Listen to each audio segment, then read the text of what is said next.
In the title itself, Frieren emphasizes that the plot of the series centers around the journey of the main party. In my arrogant self, I thought about how Frieren compares to other great heroes' journey stories like Lord of the Rings, Star Wars, or even the originator, The Odyssey. Then I realized that Frieren has something that all those stories don't, something that puts it above those stories in its respective categories, something that makes it unsurpassable. This isn't to say that any of these stories are better than the others. They have their own strengths and weaknesses. Frieren, as a matter of fact, is completely different from any of those narratives. In simpler terms, whereas Star Wars has the evil empire and Lord of the Rings has the war over the ring as conflict, Frieren thrives in the absence of conflict. With nothing to center itself around, it depends on the progression of the characters and their relationships. It seemed pretty self-explanatory once I came to that realization, but this is more than just one story setting itself apart from others. This is an entire culture of narratives being distinguished from another across the world. There's an Eastern storytelling philosophy named Kisho Tenketsu. It focuses on the progression of characters relative to the others in the plot. With that simple definition, it makes sense how Frieren follows that to a T. When we look at the beginning 4 episodes of Frieren, this series of stories act as a launch pad, both for the characters themselves and the starting point of their vague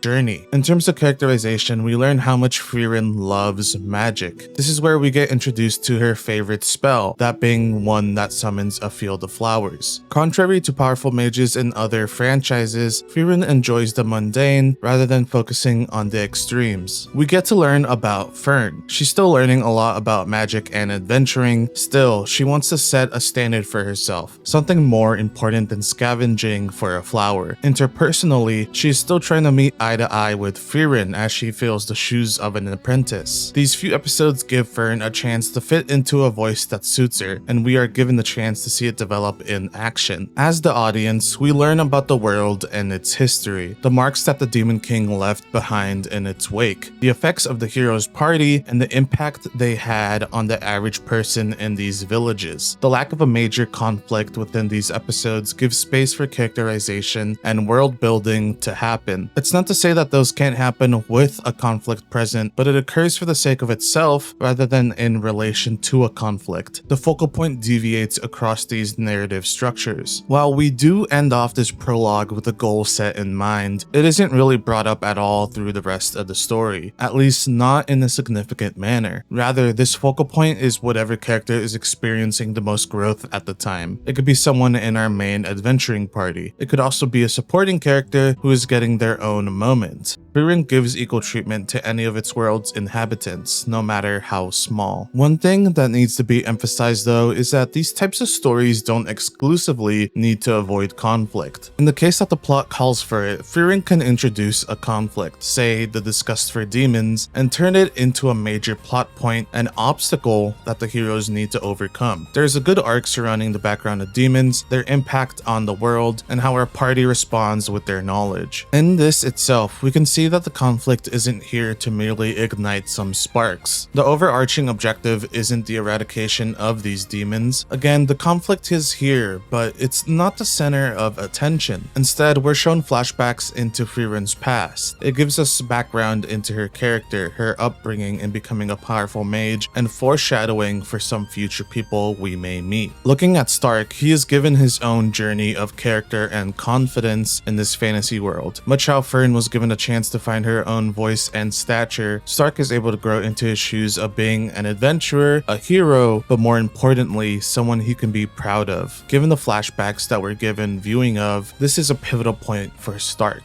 as it tests his mind and his body in a life and death scenario. Fern absolutely finds her stride here, showcasing all of the progression we've been watching her achieve. Little side tangent, the production is absolutely perfect in this battle of mages. It is non-stop movement with no breath for fighting words. They just talk with their expressions and prove points with their firepower. Fern gets to show how much all that studying since she was a small child has paid off. You can call it a bit of an aura farm. There's a focus on character character progression here, which in my opinion is a heavy strength of Frieren. Character chemistry is well written with believable transgressions and respectful teamwork. The interesting question here in this arc is, was the fight with the demons there to initiate and foreshadow a looming conflict that will affect the whole narrative, or was the battle a means to develop our characters and the world through an interesting format? When we look at the second question, this very much could have been told to us through a campfire story like the hero's party's encounter with demons. Then some other scuffle in a subsequent location could have shown us the progression of Stark and Fern. Outlining this alternative doesn't seem as seamless as the story we have in front of us. On the other hand, what about the idea that this was the beginning of a larger conflict at hand? A reminder that I have only seen up to where the anime has shown. I don't know anything about what we have in store for season 2 or later in the manga. However, it isn't ridiculous to think that this advance by Aura and her army isn't a rogue operation. While supposedly they don't have a larger power in charge of orchestrating these movements, there could be something larger at play. Then again, we're only theorizing at this point. If it isn't foreshadowing anything larger, it could be used as a theme through the coming narrative of Frieren. Something about natural evils, morality, or anything along the lines of black and white and grayness. In this sense, the demon conflict wasn't used as a central focal point. Instead, moving forward, it would be used as a theme to progress world building as it has already done. Like I mentioned towards the beginning of the video, Kisho Tenketsu does depend on the writing of and between the characters in the setting. That last part is also important though, the setting. It can also be a driving force of interest and progression for the plot. While the characters are the chess pieces in the story, we've all seen what they look like on a chessboard. A well-developed world to replace that chessboard is necessary to create innovative development and progressive storytelling. In terms of fantasy world building, there are many ways through which you can showcase the different aspects of your creation. Frieren likes to use the characters themselves and the world apart to prop each other up so that they can develop one another and empower the other in crucial moments. The entirety of Frieren's plot is built upon that initial idea that Frieren wants to retrace the steps of her journey to visit places and people that were significant in her prior party's adventure. Whether it was out of duty, memory, sentimentality, or another arbitrary cause, Frieren does not skim over the places that make up her past. In these places, we meet people that have lived a long time, passing on inklings of thought and remembrance of their lands and their experience. These individuals give us exposition in their existence. Even when they are new ones who didn't live in the moments of the past, they soak in the ancestry of their locale. They are markers for their geographical and biological culture. Sometimes, the main party learns or rehashes traditions that are held in these areas. Told through word of mouth, we are given insight into these parts of the world and civilization as a whole. It is experienced as though someone has spoken an old tale for us to live through. However, there are moments when the main party themselves, Frieren, Fern, and Stark, are merely wandering in the betweens where they find some of their most important memories. It could be when they were stuck in that blizzard. They met a monk there who was kind and well-natured in a harsh environment. There's a certain sereneness to this episode that isn't found anywhere else in the first season, except in the time that Fern came down with a fever. This was a time of bonding between Frieren and Fern, strengthening the connection between what should be well enough mother and daughter, and reinforcing the dependability of Stark when it comes to things that need to get done. He is doing what he can in his position. One of the most shocking moments for me in Frieren was how easily they let Sign go. It was, of course, understandable. The time spent with Sign was comforting for Stark and Fern. It provided some ease of mind to Frieren. There was no marker of significance during the time they spent with Sign. I'm unsure if I can even call it an arc, as much of the rest of the story is its aimless wandering in a vague direction. These moments of the in-between, the traveling that should be filler content at surface level. These episodes where nothing major happens don't feel like a waste. It is because of the fundamental structure of the narrative that nothing takes priority of importance. That philosophy of Kisho Tenketsu is the foundation for this story. The absence of the conflict enables this unorthodox manner of world building and character development. I can love a story like Jujutsu Kaisen for its excellent action sequences and suspense in the plot. There are those little in-between moments that give extra layers of depth to the people in the story, whether it be a layer of seriousness or silliness. There will always be that point of no return, however. We've seen it with the Shibuya incident. Nowhere beyond this marker of the story will there be an ebb and flow, at least not in the way we're seeing it in Frieren. This is pretty much the case for any any series in the same climate as Frieren. Chainsaw Man Part 2 did a good job representing that aimlessness and tackling the dichotomy between devils and humans. It attempted to decisively choose where Denji fits in the scene as a teenage boy with no desires yet boundless motivation. Still, there's that looming conflict that peers its head. Other fantasy stories like Witch Hat Atelier do a wonderful job of building out its magic system, but it's all in service of Coco's reason for becoming a witch. One interesting revelation I came to in this research was that Frieren functions much like a slice of life. It contains that aimless wandering. Character development takes place in the most unexpected moments. These characters build on one another to enact reveals and progression. All the while, there is no major goal at the end of the finish line. In Frieren, there could be one. The focal point is nowhere near centered on it though. The advantage that Frieren has is the well thought out fantasy world and characters that correlate to that. Like the title suggests, it is Frieren beyond Journey's End. This includes everyone she forms bonds with, places she discovers and comes across again. Nothing is scrutinized in favor of a focal point. You could pretty much say there is none, that being the reason for the great characterization and world building. It's done for the sake of storytelling, not in function of an arbitrary checklist or agenda. Thanks for watching. See you all later, you cool people.